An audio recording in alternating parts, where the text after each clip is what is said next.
Assalamualaikum warahmatullah. Hi everybody, this is Mamun from Madaripur. How are you today? I hope that you are all well.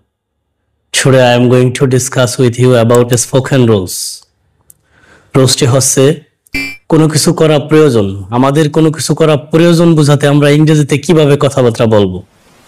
Educate to elevate. Structure subject plus need to plus verb এর present form. যেমন আমার ইংরেজি শেখা প্রয়োজন। I need to learn English. আমার এখন বাড়ি যাওয়া প্রয়োজন।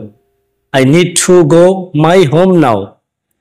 আমার গরিবদের সাহায্য করা প্রয়োজন। I need to help the poor people. আমার ব্যায়াম করা প্রয়োজন। I need to take exercise.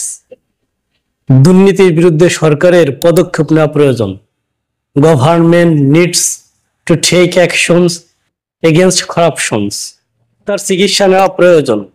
He needs to take treatment. তার ফেসবুক ব্যবহার করা প্রয়োজন। She needs to use Facebook. সমাজের জন্য নেতাদের কাজ করা প্রয়োজন। Politicians need to work for the society. তাদের ঢাকা ভ্রমণ করা প্রয়োজন। They need to visit Dhaka. ছাত্রছাত্রীদের তাদের পড়া শেখা প্রয়োজন। Students need to learn their lessons. তার সাথে আমার দেখা করা প্রয়োজন। I need to meet him.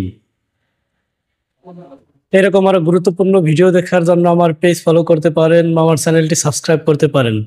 পরবর্তী ভিডিও দেখার আমন্ত্রণ রইল। আসসালামু আলাইকুম ওয়া রাহমাতুল্লাহ।